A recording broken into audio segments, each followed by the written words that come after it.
Ukrainian Prime Minister Yulia Tymoshenko dropped her legal challenge against her rival's victory in the presidential election on Saturday.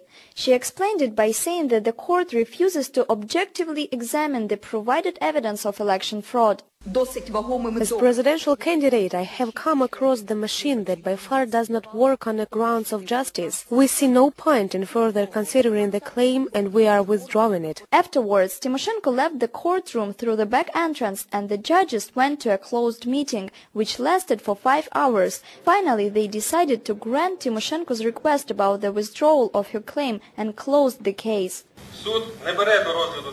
The court decided to leave Tymoshenko's claim to the Central Election Commission on the recognition of illegal actions and inactions of the Central Election Commission without further review. The Central Election Commission announced that the termination of the case means the recognition of Viktor Yanukovych as the legitimately elected president. The decision of the Higher Administrative Court is not subject to dispute.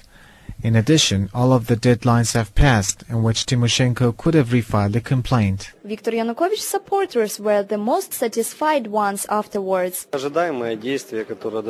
I'm pleased that this matter is closed. However, we would like the people to get acquainted with the materials that Tymoshenko brought to court. It is just judicial spam. Experts believe that Tymoshenko did not wait for a court decision and withdrew her claim because she understood that the decision would not be made in her favor. Tymoshenko asked to make the court hearings transparent and broadcast them on the television. She was denied. She requested to review the election results in the east of the country, and she was once again denied. So she decided to save face and not wait until the court will announce her wrongness. She accused the court of being biased and left in style. The Kiev court had suspended the result when Mrs. Tymoshenko appealed on Tuesday, claiming the poll was rigged. But others say she did so because her party was divided on whether to pursue the legal path and challenge in the election results. She was also under a lot of pressure as the international observers had given the election a clean bill of health. So the court trials after the presidential election in Ukraine are over. Yanukovych's presidential inauguration is scheduled for the 25th of February. It seems that everyone has accepted this fact, even those who were his worst enemy 5 years ago.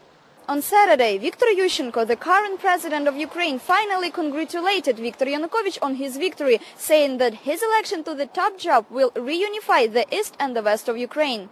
Natalia Sedlecka, Press TV,